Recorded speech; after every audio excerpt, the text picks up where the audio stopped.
ងាប់ហើយអញទូហ្វាប់ក៏រោតឯកសារក៏កដូចភ្នំតើឲ្យអញមានដៃប្រមាណទៅធ្វើតន់ទៅលោកអើយធ្វើការម្នាក់ឯងចង់ស្មើនឹងមនុស្ស10នាក់ទៅអីហ្នឹងមេធ្វើបែបហ្នឹងដាក់ខ្ញុំមែនអា10ច្បាប់មុនមិនទាន់ធ្វើជួយផងឥឡូវថែម500សន្លឹកទៀតចង់ឲ្យខ្ញុំរលាយខ្លាយជាទឹកប៉ោមនៅកន្លែងធ្វើការហ្មងមែនទេអរគុណមេអរគុណខ្លាំងណាស់ក្រោយពីធ្វើបញ្ជីឥឡូវខ្ញុំខ្លាចជាជាងជួសជុលម៉ាស៊ីនថតចម្លងទៀតប្រាក់ខែ$150តែប្រើដូចខ្ញុំមានភាគហ៊ុនក្នុងក្រុមហ៊ុនអញ្ចឹងក្តៅណាស់មេ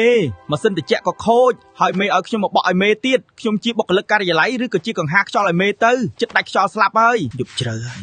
គេទៅដេកអស់ហើយនៅឡើយតែអាប៉មឈួបអ្នកនេះមកអង្គុយដោះការ៉ូឲ្យមេទៀត$150ទិញបានតែថ្នាំលេបពេឈឺទេមេអើយកាហ្វេ